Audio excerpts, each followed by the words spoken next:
మాట భాను గారు, వరప్రసాద్ గారు నిజానికి కూడా ఇప్పుడు అధికారం మారుండొచ్చు, ఓకే, నో డౌట్. సరే, సీట్లు అటు ఇటు అవుతూ ఉంటాయి. గత ఎన్నికల్లో టీడీపీకి 23 వచ్చాయి, ఇప్పుడు వైసీపీకి 11 వచ్చాయి. అదొక ఇది పక్కన పెడితే నేను అదే క్వశ్చన్ అడుగుతున్నాను, మీరు కూడా విశ్లేషించండి. ఆయనకి 40% ఓట్లు ఉన్నాయి, కావాల్సినంత డబ్బు ఉంది, అన్ని రకాల ఏమైనా చేయగలిగిన బలం ఉంది, సైన్యం. అవసరమైతే చంపగలరు, అవసరమైతే చంపించగలరు, అవసరమైతే క్యారెక్టర్ అసాసినేట్ చేయగలరు, ఏమైనా చేయగలరు, జైలుకి వెళ్ళి రాగలరు, ఏమైనా చేయగలరు కదా. అలాంటి సైన్యం ఉన్న ఆయన నుంచి ఎందుకు వీళ్ళు బయటికి వెళ్ళిపోతున్నారు ఏంటి? ఎందుకంటే భవిష్యత్తులో లేదనేనా?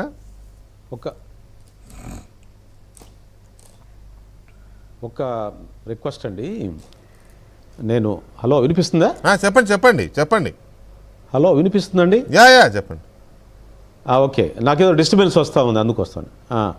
డిస్టర్బెన్స్ వస్తూ ఉంది నా వైపు నుంచి, నాకు వినిపిస్తూ ఉంది అక్కడ నుంచి. ఇప్పుడు నేను ఇప్పుడు 7 నెలలు నడుస్తుందండి గవర్నమెంట్ వచ్చి. అవును, 7 నెలలు అయింది. 7 నెలలు అయిన తర్వాత కూడా ఇప్పుడు జాయిన్ అవుతున్నారంటే అక్కడేం ఖాళీ లేవు కదండి, కూటమిలో ఏం ఖాళీ లేవు కదా. కూటమిలో 124 మంది గెలిచారు, ఎమ్మెల్సీలు కూడా ఏం ఖాళీ లేవు, ఆల్రెడీ చాలామంది క్యూలో ఉన్నారు. పదవులు కూడా 70% అయిపోయాయి. ఇప్పుడు వచ్చే వాళ్ళకి ఏం పదవులు ఇస్తారండి? ఏమి ఇవ్వరు కదా. వస్తే వాళ్ళకి ఏదైనా పార్టీ పొజిషన్లు ఇస్తారు, లేకపోతే ఏదన్నా కార్యక్రమాలకు వాడుకుంటారు. రేపు ఒక ఎన్నికల్లో సీట్ ఇస్తారనుకోండి, మళ్ళీ వాళ్ళుగా కొంత ఖర్చు పెట్టాలి కదా వాళ్ళు. తప్పకుండా పెట్టాలి, ఊరికే వస్తే పదవులు ఇవ్వరు కదా. అందువల్ల నేననేది ఏంటంటే one side of the think చేయండి. మీరు వచ్చే వాళ్ళని చేర్చుకోండి, వాళ్ళని ఎలా వాడుకోవాలి, వాళ్ళని ఎంత డిస్టెన్స్లో పెట్టాలి, లేదా వాళ్ళని చేర్చుకోవాలా వద్దా అనేది వివిధ పార్టీలు ఇష్టం. కానీ అక్కడ ఉండలేని పరిస్థితి అంటున్నాను నేను. మీరు అక్కడ వాళ్ళని మీరు నిర్బంధించొద్దు. మీరు వైసీపీలో ఉండటానికి మిమ్మల్ని మీరు అని అంటే వాళ్ళు వేఅవుట్ లేదండి. అక్కడ చాలా ఇబ్బంది పడుతున్నారు, చాలామంది నాతో మాట్లాడుతున్నారు చాలామంది. నాకు అర్థం కావట్లేదు మీరు చెప్పేది. నాకు మీరు చెప్పేది కొంచెం ఆశ్చర్యంగా ఉంది. ఒక మాట ప్రసాద్ గారు, వరప్రసాద్ గారు, ఒక్క మాట వరప్రసాద్ గారు, మీరు చెప్పేది నాకు ఎందుకు కొంచెం ఆశ్చర్యంగా వస్తుంది సార్. మీరు మాట్లాడి నాకు వినపట్టలేదు. ఏంటయ్యా నా మాట వెళ్ళట్లేదంట, ఏం ప్రాబ్లం ఏంటి చూడు. డిస్టర్బెన్స్ వస్తూ ఉంది, మీరు చెప్పే నాకు వినపట్లేదు. నాకేదో రీసౌండ్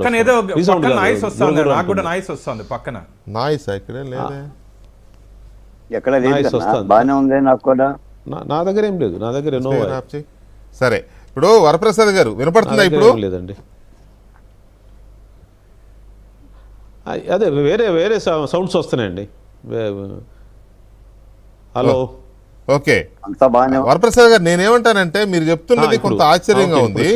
అక్కడ ఉన్న వాళ్ళు చాలా ఉక్కపోతకు గురవుతున్నారు, వాళ్ళకు వే అవుట్ లేదు, ఉండలేకపోతున్నారండి, వాళ్ళని తీసుకోండి అంటే వాళ్ళు అక్కడ ఉండలేకపోతున్నారని తీసుకోవడం అండి. ఆల్రెడీ వాళ్ళు ఇక్కడికి వస్తే ఇక్కడ ఉండలేరు, ఇక్కడ ఉన్న వాళ్ళు ఉండలేరు కదా. ముందు ఆల్రెడీ 5 ఏళ్ళు పోరాడి ప్రాణాలకు తెగించి నానా బీభత్సాన్ని ఎదుర్కొని కదా, వాళ్ళకి పదవులు లేవు, వాళ్ళేం పదవులు ఎంజాయ్ చేయట్లా, చాలా మందికి లేవు. నాట్ ఈవెన్ 1% కూడా వాళ్ళకి పదవులు ఇవ్వలేకపోయారు. వాళ్ళకి అక్కడ ఒక్కపోతుందని వాళ్ళు ఇక్కడికి తీసుకొస్తే మరి ఇక్కడ ఒక్కపోత క్రియేట్ అవుతుంది కదా. నేను ఖచ్చితంగా తీసుకోమంటలే నేను. మీరు మీరు ఆలోచించండి, తీసుకోవాలా లేదా అనేది మీ ఇష్టం, పార్టీలు ఇష్టం. కానీ వాళ్ళు రావద్దంటే కరెక్ట్ కాదంటున్నా. వస్తారు, బయటకు వెళ్తారు, ఏదో పార్టీకి వెళ్తారు. ఓకే, నేననేది మీ కూటమికే రావాలని ఏముందాడా? కూటమికే రావాలని లేదు కదా. కూటమిలోకి రావాలని లేదు, తీసుకోవడం అనేది కూటమి వాళ్ళ ఇష్టం. కానీ వాళ్ళు ఎగ్జిట్ అవ్వాలంటున్నా. వాళ్ళు రాజకీయ క్షేత్రంలో పనిచేయాలి, వాళ్ళు రాజకీయ కార్యకర్తలు. అవును, ఎగ్జిట్ కార్యకర్తలు వాళ్ళు రాజకీయ ఏదో ఒక స్పేస్ రావాలి వాళ్ళకి. బాలకోటే గారు మీకేమనిపిస్తుంది? ఎక్కడొచ్చా కాంగ్రెస్కి వెళ్తారు, లేకపోతే సిపిఐకి వెళ్తారు, బీజేపీకి వెళ్తారు.